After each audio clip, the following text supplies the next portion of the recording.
Assalamualaikum warahmatullahi wabarakatuh. Ya Rabbi bil Mustafa balligh maqasidana waghfir lana ma madha ya wasi'al karami.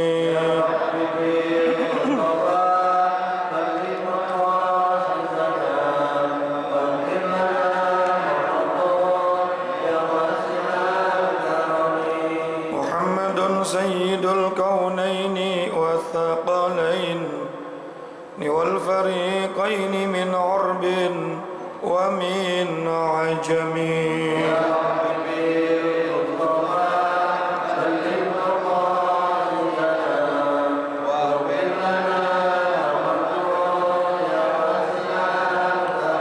نبينا الآمر الناهي فلا أحد أبر في كون لا منه ولا نعم. يا رب بالمصطفى بلغ مقاصدنا واغفر لنا ما مضى يا واسع الكرم. والحبيب الذي ترجى شفاعته لكل هول من الأهوال مقتحم. يا رب بالمصطفى بلغ مقاصدنا واغفر لنا ما مضى يا واسع الكرم. اللهم صل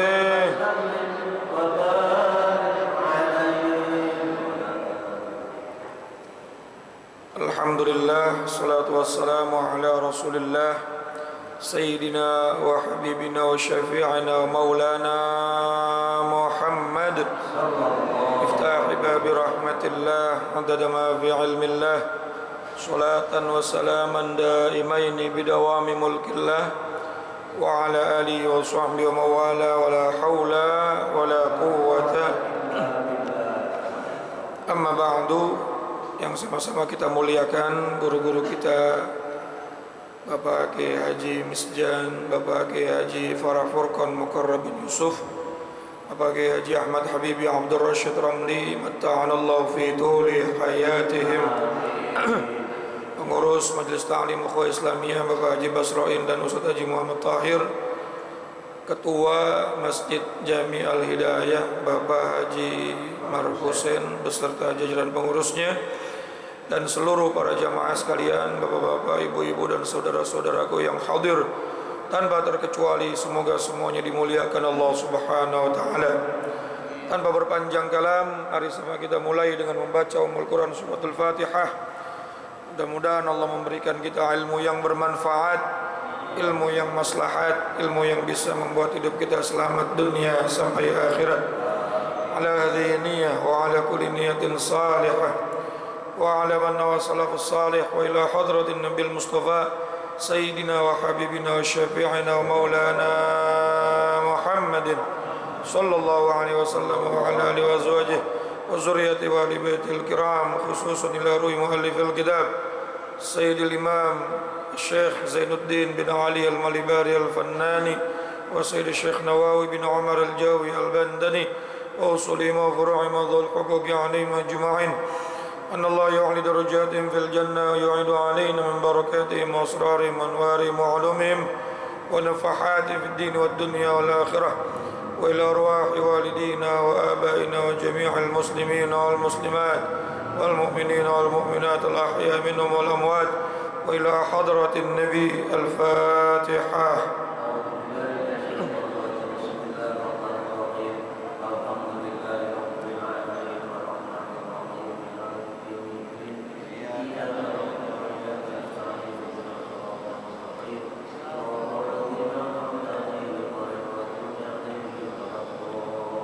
Rabbi ighfirli wa liwalidayya amin. Semoga Allah ampuni dosa kita dan dosa kedua orang tua kita, amin ya rabbal alamin.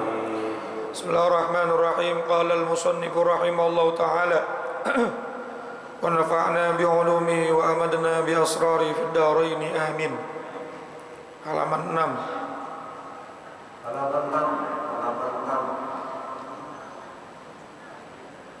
Ya, kemarin kan iya banjir ya. Saya ulang lagi nggak apa-apa. Wa syu'batur rabi'atu, adapun cabang iman yang keempat, bi an tu'mina, dengan kamu adalah kamu beriman, bi annal anbiya, bahwa sesungguhnya para nabi shadiquna, adalah orang-orang yang benar, fima akhbaru bihi, dalam menyampaikan berita, anillahi ta'ala, bahwa berita-berita yang disampaikan oleh mereka itu semuanya dari Allah Subhanahu wa ta'ala. Sehingga kita yakini mereka siddiq, benar. Bukan cuma Nabi Muhammad SAW, tapi seluruh Nabi dan Rasul. Gak boleh kita katakan apa yang mereka katakan, kabar-kabar yang mereka sampaikan, itu karangan mereka sendiri. Tapi semuanya adalah kabar dari Allah Subhanahu wa ta'ala yang harus disampaikan. Wa ma yantiqu 'anil hawa in huwa illa wahyu yuha. Dan tidaklah para nabi atau Nabi Muhammad itu berkata-kata keluar dari hawa nafsunya, melainkan apa yang diucapkannya itu adalah wahyu dari Allah Subhanahu wa ta'ala. Wa anna minhum, dan sesungguhnya minhum, di antara mereka para rasul, man arsalahum ilal khalqi, ada yang diutus untuk memberi hidayah atau petunjuk, ilal khalqi, kepada seluruh makhluk, wa takmili ma'asyihim, dan mereka juga diutus untuk menyempurnakan kehidupan makhluk-makhluk. Jadi tujuannya para rasul itu diutus adalah bukan cuma untuk menyampaikan hidayah, bukan cuma untuk menyampaikan petunjuk, tetapi juga untuk menyempurnakan kehidupan kita sebagai manusia, agar tahu aturan, tahu batasan, tahu mana yang halal, mana yang haram. Bahkan dalam kehidupan dunia, muamalah, jual beli, sosial masyarakat, dan lain sebagainya. Bayangkan sebelum Nabi Muhammad lahir dan sebelum beliau diutus menjadi Rasul, kehidupan masyarakatnya terkenal dengan kehidupan jahiliyah. Tidak ada batasan. Manusia boleh menikah dengan siapa saja, bahkan tanpa proses pernikahan. Betul nggak? Bahkan dulu kalau tidak menguntungkan dalam kehidupan mereka, anaknya sendiri pun dikubur hidup-hidup. Betul ya? Di masa jahiliyah anak perempuan dikubur. Jadi para rasul itu diutus oleh Allah Subhanahu wa ta'ala bukan cuma sekedar untuk memberikan petunjuk bahwa ada Tuhan semesta alam, tetapi juga wa takmili ma'asyihim, menyempurnakan daripada kehidupan manusia secara sempurna. Bukan cuma urusan-urusan akhirat, tapi urusan-urusan dunia, urusan kesehatan, urusan muamalah dan lain sebagainya, semua diajarkan oleh Rasul agar kita hidup dalam keadaan bayangin Pak, kemarin kita bahas tuh, Nabi sampai ngajarin cara kencing yang benar. Betul ya? Itu kan menunjukkan bahwa Islam itu bukan cuma mengetahui ada Tuhan yang namanya Allah, ada hari kiamat dan lain sebagainya. Cara pipis yang benar diajarin tuh. Dan ternyata apa yang diajarkan oleh Nabi, tata caranya disepakati sekarang oleh ahli kesehatan. Itu bisa membuat orang itu sehat. Kalau caranya benar Pak, ya caranya jongkok tapi dengan cara yang diajarkan Nabi. Mohon maaf, begini, ya, ini kan ngabisin semua apa? Air seni yang tersisa dari kantong kemih itu habis. Kemudian setelah kencing disuruh apa? Dehem 3 kali. Yang kenceng tapi jangan pelan-pelan. Itu untuk mendorong sisa-sisa yang tersisa, sehingga bisa meminimalisir penyakit-penyakit yang ada di sekitar kelamin dan yang ada di kantong kemih. Dulu belum ada ilmu kedokteran Pak, betul ya? Tapi hal itu akhirnya disepakati bisa membuat hidup manusia menjadi lebih sehat dari buang air. Subhanallah. Kemudian tidur miring ke kanan, itu luar biasa tuh. Sekarang bisa diteliti untuk kesehatan jantung, kesehatan daripada sel-sel tubuh yang diistirahatkan. Masya Allah. Dulu belum ada penelitian seperti itu, tapi Nabi ngajarin seperti itu luar biasa. Termasuk dulu dari zaman Nabi Ibrahim alaihissalatu wassalam ada yang namanya khitan. Bukan cuma untuk sekedar membersihkan najis yang tersisa di ujung kulit kelamin laki-laki, tapi khitan juga luar biasa dampaknya buat kesehatan kelamin laki. Betul ya?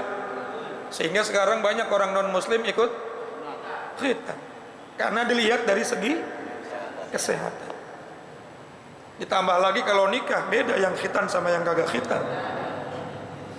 Ini menunjukkan bahwa Nabi bukan cuma ngurusin urusan la ilaha illallah saja, tapi wa takmili ma'asyihim. Beliau diutus juga untuk menyempurnakan kehidupan kita. Kehidupan sebagai manusia yang hidup di muka bumi, kehidupan sebagai suami, kehidupan sebagai anak, kehidupan sebagai istri, kehidupan sebagai pemimpin, kehidupan sebagai pedagang dan lain sebagainya. Diajarkan oleh Rasulullah SAW dari mulai bangun tidur sampai tidur lagi sampai pada saat tidur. Sunnah-sunnahnya Nabi luar biasa. Allahumma shalli ala Muhammad. Wa ma'adihim, dan juga kehidupan akhirat mereka. Hidup di dunia diajarin sama Rasul bagaimana caranya biar sehat, biar selamat, biar aman.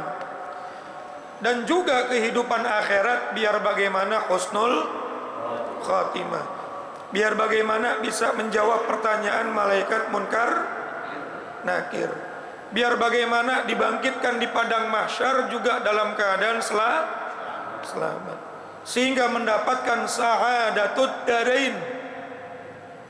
Masjid Sa'adatud Darain. Sa'adah artinya kebahagiaan, darain dua negeri, negeri dunia dan negeri akhir. Di dunia sebagai manusia bisa mendapatkan kebahagiaan, keselamatan, kesehatan, kejayaan, kemakmuran. Di akhirat juga bisa mendapatkan keselamatan hingga akhirnya masuk ke dalam syurga. Itulah misinya para rasul diutus oleh Allah. Betul apa enggak? Masya Allah. Jadi bukan cuma ngurusin hablum minallah, bukan cuma urusan ibadah, mahdoh, tapi urusan kehidupan manusia dari mulai melek mata sampai merem mata, bahkan pada saat meremnya itu diatur oleh agama bagi orang yang ingin mendapatkan keberkahan, kebahagiaan, keselamatan, kesehatan. Masya Allah, semua diatur oleh Allah melalui lisan-lisannya para rasulnya yang disampaikan kepada manusia, dan alhamdulillah sampai kepada kita semua. Itu harus kita yakini itu. Jadi Nabi bukan cuma ngajarin ibadah mahdoh, tapi bagaimana caranya hidup dengan baik, terhormat, mulia, selamat, dan bahagia. Beliau sebagai suami, bagaimana caranya memperlakukan istri. Beliau sebagai pemimpin, bagaimana caranya memimpin masyarakat dan rakyat. Beliau sebagai orang biasa, bagaimana caranya bersosial dengan masyarakat biasa. Maka beliau itu nggak pernah eksklusif, walaupun sebagai imamul anbiya wal mursalin. Idza da'al miskin ijabatan muajjalah. Ketika diundang oleh orang miskin, beliau menjawab dengan cepat. Beda kalau kita diundang orang miskin, datangnya lambat bener. Tapi kalau Nabi yang ngundang orang miskin, datangnya cepat. Kalau kita yang ngundang orang kaya, acaranya habis isya, habis asar udah sampai. Karena tahu nih berkatnya besoknya banyak. Nabi nggak eksklusif, Nabi itu bergaul dengan siapa saja. Bahkan Nabi punya sahabat namanya, siapa yang ngeselin tuh sahabat? Hah? Nuaiman. Nuaiman ngaji ya mabok. Ngaji tapi masih suka mencuri. Ada datang orang-orang kaya kepada Rasulullah SAW membawa unta yang bagus. Kalau sekarang mobilnya Alphard lah. Parkir di depan rumahnya Nabi. Ngomong sama sahabat yang lain, ente hari ini udah pada makan daging onta belum? Wih. Belum Nuaiman. Hari ini kita makan daging onta. Emang ente punya duit? Santai. Ontanya tamunya Nabi di bawah, disembelih, dimakan rame-rame. Apa Nabi menolak orang seperti itu? Tidak. Nabi tetap mendidik dengan sabar. Pada saat dia bertanya, Rasulullah menjadi seorang penasehat. Pada saat bergurau, Rasulullah menjadi teman buat Nuaiman. Paham ya? Ada orang kayak gitu pas sekarang Pak. Apalagi udah dipanggil ustadz, nggak mau jadi teman tuh. Maunya ustadz aja dipanggilnya. Rasulullah Shallallahu Alaihi Wasallam, Rasul sama Siti Aisyah jaraknya jauh apa kagak? Jauh bener. Usianya Rasulullah udah 50 tahun, Siti Aisyah masih remaja. Tapi bagaimana Siti Aisyah merasa nyaman? Bukan seperti di hadapan orang tua yang otoriter, bukan seperti di hadapan suami yang katanya Rasul, yang katanya pemimpin. Tapi Siti Aisyah seperti memiliki teman hidup yang selalu membuat dirinya nyaman. Coba tuh bayangin Pak. Kita mah taunya kan Rasulullah jihad, dakwah. Tapi dalam kehidupan sehari-harinya kita kadang-kadang gak pernah baca tuh sejarah beliau. Beliau orang yang luar biasa. Menjahit sendiri sendalnya, mencuci sendiri bajunya, padahal pemimpin alam semesta yang sampai Sidratul Muntaha. Allahumma sholli ala Muhammad. Ya Rabb. Makanya kalau kita betul-betul ngikutin Nabi SAW, jangankan 100%, 10% aja enjoy Pak hidup kita. Bisa bergaul dengan siapa saja, bisa menjadi rahmat untuk siapa saja, karena kita nggak pernah merasa eksklusif. Wa ayyadahum bil mu'jizat. Kemudian Allah memperkuat para rasul dengan mukjizat. Minggu lalu kita bahas mukjizat itu khususiat untuk para rasul. Jangan sampai mulut kita ini gampang menyebutkan mukjizat kepada selain rasul. Mentang-mentang ada orang-orang semua kebanjiran, rumahnya dia kagak. Lu dapat mukjizat nih. Kapan diangkat jadi rasul? Ada orang kebakaran, rumah dia kagak kebakaran. Masya Allah, dia dapat mukjizat. Mukjizat itu cuma untuk para rasul. Apa sih mukjizat itu, Pak?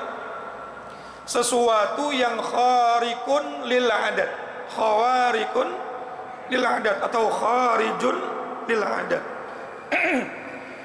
Yang di luar kebiasaan. Biasanya api panas, kok tiba-tiba dingin, itu namanya di luar kebiasaan. Kalau terjadinya kepada para rasul namanya mukjizat. Banyak mukjizat para rasul yang bisa membelah lautan itu namanya giant sea wall yang baru mulai diresmiin nanti itu. Tapi tongkatnya Nabi Musa kayu biasa bisa membelah laut.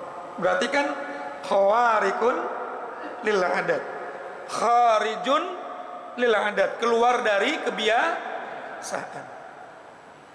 Yang biasanya ngeluarin air itu dari keran dan ada sumber airnya, tapi jari-jari Nabi pernah mengeluarkan air. Itu namanya di luar kebiasaan.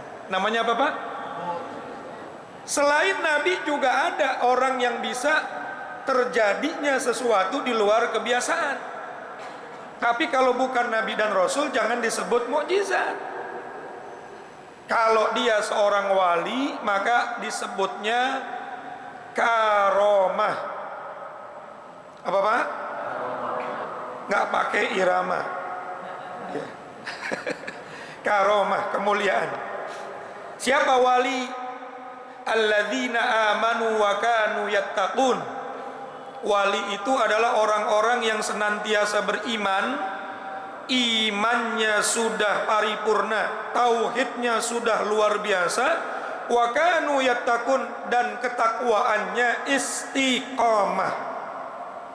Hari-harinya menjalankan perintah Allah dan meninggalkan larangan Allah. Lalu keluar dari orang ini satu hal yang di luar kebiasaan, maka disebutnya karomah. Lalu ada orang awam, bukan wali, takwanya juga belum istiqomah, masih STMJ, sholat terus maksiat. Lalu tiba-tiba bisa mengeluarkan sesuatu yang di luar kebiasaan. Tahan api, tahan api, Pak. Kerupuk diremek hancur, saking saktinya. Tapi kalau terjadinya sama orang biasa, bukan mukjizat, bukan karomah, tapi ma'unah. Apa, Pak? Ma'unah. Mang Jaet sakit perut, minta air sama Ustadz Thohir. Sama Ustadz Thohir dikasih air Fatihah. Pas minum langsung hilang sakitnya. Waduh, jangan buru-buru ngomong karomah, Pak. Nanti banyak yang datang wali nih. Tapi minimal ma'unah, pertolongan dari Allah. Jelas ya, Pak ya? Nah, kalau yang khawariku lil adat terjadi sama orang fasik. Orang fasik itu orang ahli atau orang kafir. Apa aja jadi sama dia. Segala sesuatu terkabul sama dia. Ya, maka bukan karomah, bukan maunah, apalagi mukjizat, tapi istidraj. Jelas, Pak, kira-kira? Nah, jadi ada porsi-porsinya.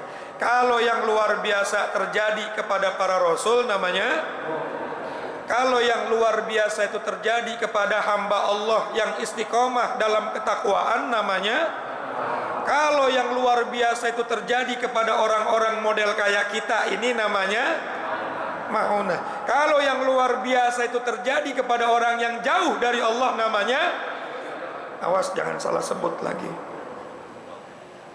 Orang kemana-mana pakai celana pendek, karomahnya tinggi bener itu dia. Paham nggak? Ada nggak kira-kira? Sholat Jumat aja kagak, cuma gara-gara sakti dibilangnya karomah. Oh dia mah sholat Jumatan, tapi sholat Jumatnya di Mekah.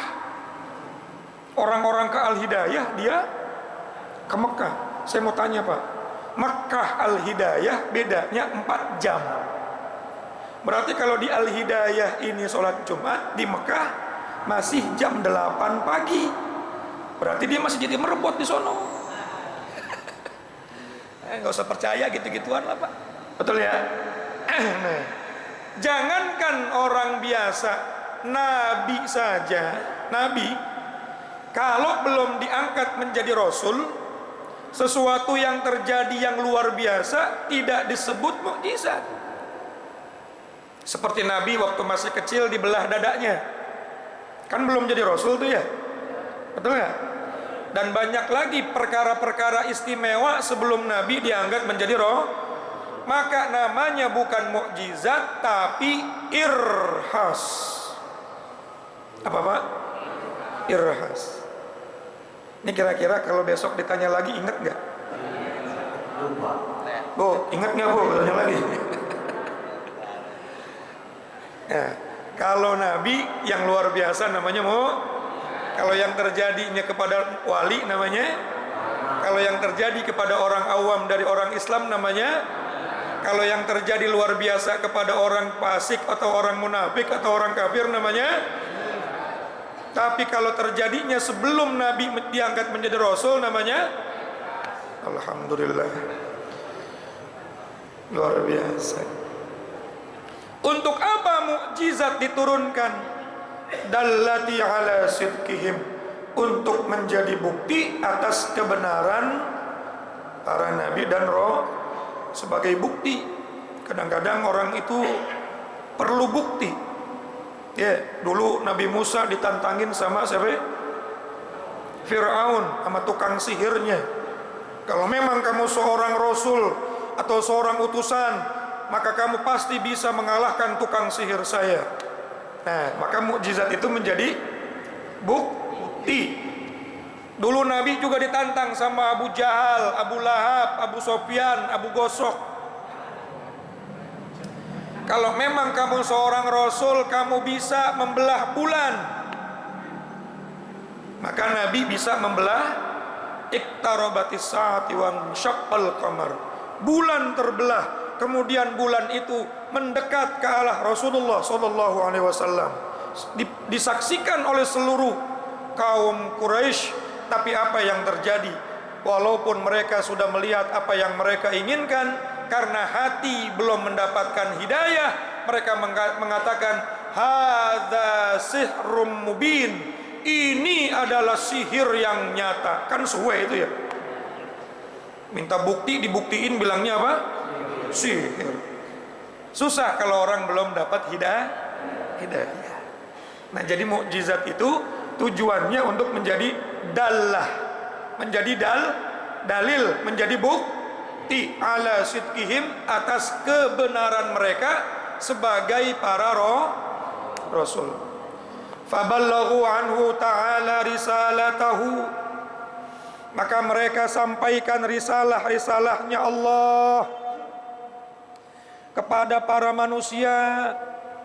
Wabayyanu, bukan cuma menyampaikan, para rasul juga menjelaskan dengan sejelas-jelasnya.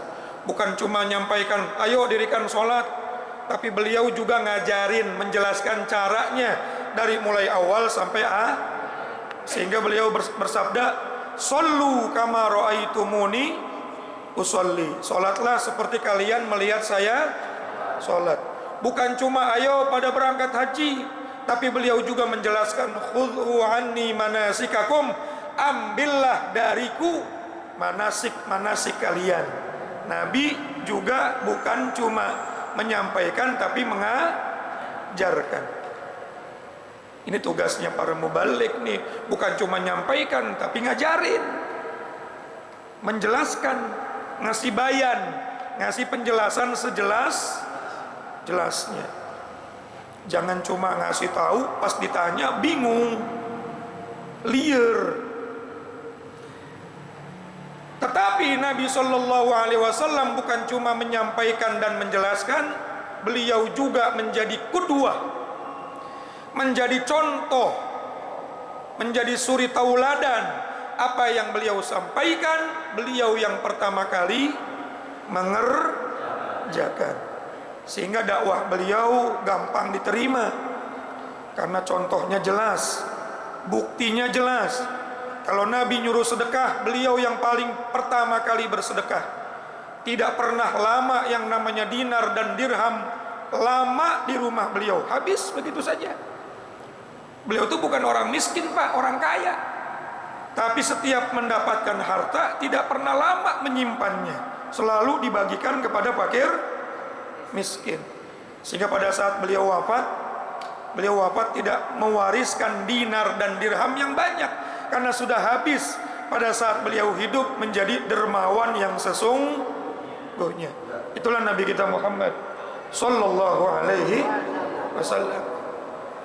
Nah, cuman apa yang beliau jelaskan kepada manusia sesuai dengan apa yang diperintahkan untuk dijelaskan. Perhatikan nih, apa yang diperintahkan oleh Allah untuk dijelaskan. Berarti ada hal-hal yang disampaikan kepada Nabi, tetapi Nabi tidak diperintahkan untuk Nabi sifatnya tabligh, menyampaikan. Tapi menyampaikannya Nabi itu perkara-perkara yang memang diperintahkan untuk disampaikan, dan Nabi juga menjelas yang diperintahkan untuk dijelaskan. Bukan berarti semuanya sudah selesai dijelaskan, nggak ada yang dirahasiakan. Ada Pak, perkara-perkara yang Nabi diberikan wahyu oleh Allah, tapi Nabi tidak diperintahkan untuk menjelaskan kepada umat. Contohnya apa? Hari kiamat. Hari kiamat Nabi tahu nggak? Tahu, tapi Nabi nggak disuruh untuk menjelaskan. Cuma Nabi ngasih tahu tanda-tandanya saja. Wa yas'alunaka 'anir ruh, ketika umat bertanya bagaimana tentang definisi sesungguhnya ruh, Nabi tahu nggak ruh Pak? Tahu, tapi Nabi disuruh menjelaskan sedikit saja. Qulir ruhu min amri rabbi, katakan Muhammad, ruh itu urusan Allah. Wa ma utitum minal ilmi illa qalila. Nggak ada orang dikasih pengetahuan tentang definisi ruh kecuali cuma sedikit. Bukan berarti Nabi nggak tahu. Orang Nabi udah sampai Sidratul Muntaha, masa nggak tahu? Betul nggak? Nah, ini maksudnya perkara-perkara yang memang harus dijelaskan, diperintahkan untuk dijelaskan, maka dijelaskanlah oleh Nabi. Tapi banyak juga wahyu-wahyu yang Allah menyampaikan kepada Nabi, dan Nabi nggak perlu menjelaskan kepada karena memang tidak diperintahkan. Ustaz Thohir, ini ada berita dua. Yang satu tolong sampaikan ke jamaah, yang satu jangan disampaikan. Begitu maksudnya.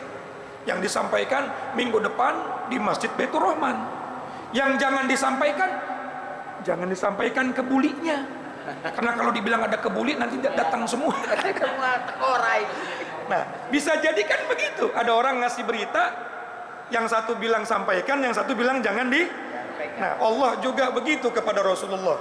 Ada perkara yang Allah sampaikan ke Nabi, lalu diperintahkan untuk menyampaikan dan menjelaskan kepada umat, Tapi juga ada perkara yang memang diwahyukan tapi tidak diperintahkan untuk sementara Nabi sudah tahu, tapi Nabi tidak wajib untuk karena memang tidak diperintah.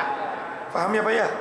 Allahu a'lamu bissawab wa ilaihi marji'u wal ma'ad. Kurang lebihnya mohon maaf. Assalamualaikum warahmatullahi wabarakatuh. Waalaikumsalam warahmatullahi wabarakatuh.